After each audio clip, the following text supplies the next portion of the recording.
Happy solstice. May our days ever get longer. I'm going to go through a little Christmas demo. Control F9.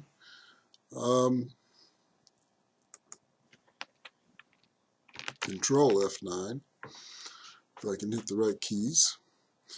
This got posted by Michael Jean in Fourth Programming, 21st Century. A little Christmas tree demo in Fourth.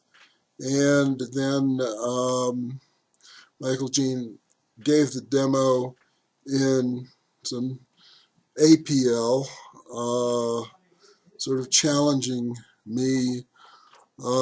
Here's a version in a Fourth related language, Quackery. And I first just made the top part. Then to point out that in CoSy you have actual objects, I did a line as opposed to the Fourth and the others, which just are simply outputting the characters and sort of with nothing left at the end. Here just did a little demo of playing with it and releasing it, and there were a couple of others. Then I ended up doing this, adding the bass on, and following a note by Peter Forth, who commented, let me go back to that. I wanted to, this, to Peter Forth's comment that really these are Y&XmasTrees and this is an XMAS tree. I went and did the little flip to do that. I think I can rather quickly go through the lines of code creating this. And one of the things is that the Fourth is so good at being able to split things into units just by putting, either splitting the line and then executing. When I say execute, I'm tapping F6. Well, you can't see that because it's a blank. Okay, and then we have this character here. I'll split this out and do, well, I'm going to split this out to go and show 16.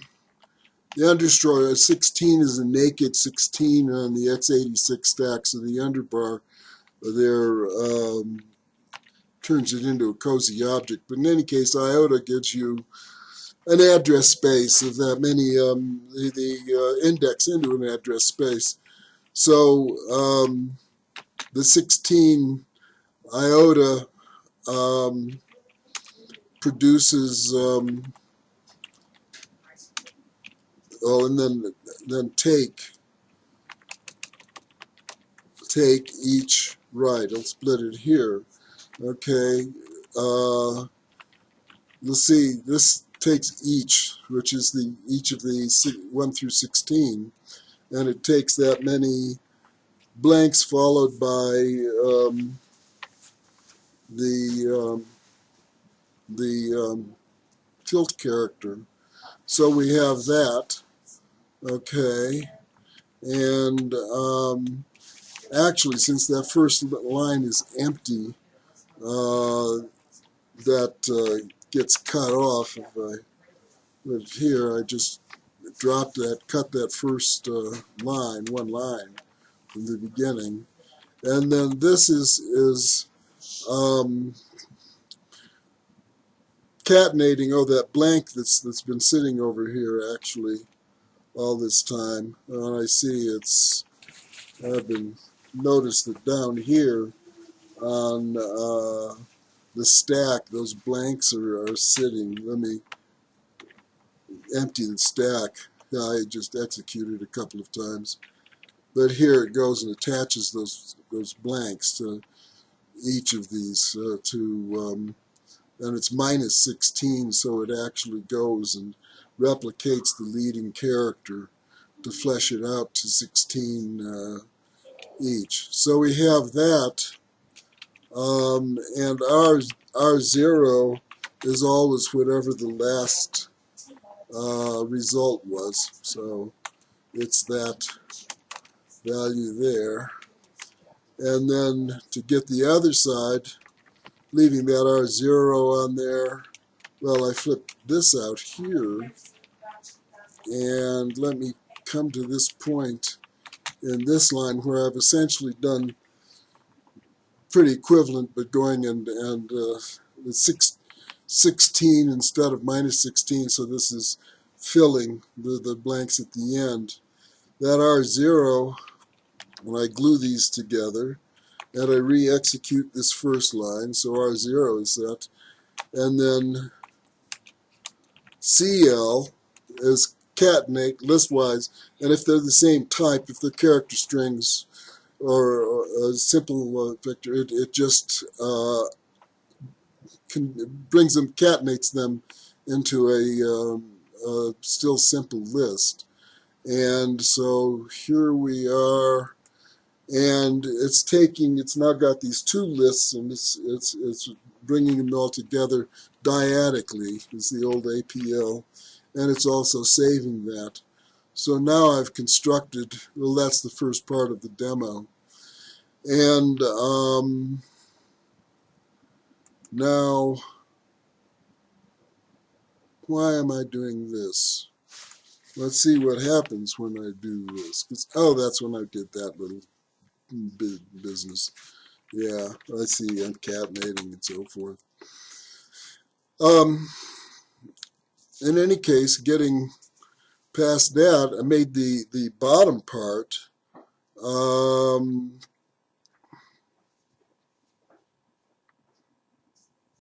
Okay, let's dissect this line. I've got T0, that's the tree. Tick goes and makes a string out of the next non-blank string, so I've got that string. This string, have to go and specify it as a string because it's got those blanks in it. And comma L is like CL, but it always takes the left and right arguments as separate items and returns a 2-item list. And then I was demoing, let me go in the simplest way to do this, to show what does, is it replicates the index of an item as many times as are specified. So it's generally very useful for dealing with Booleans, where I mean, that's 99% of its use is where you have something like 0, 1, 0, 0, 1, 1, 0, where you've done some logical test on something, and that extracts all the points at which they're true, all the indices where it's true. But here, it's doing the at, and then it's doing the well, it's doing the where, and then at, and it's doing that on each of these strings there, and so that gives us our base. And then let me reconnect that, put the whole line together, and this is just doing the same thing, and you'll see it's storing it back into T0.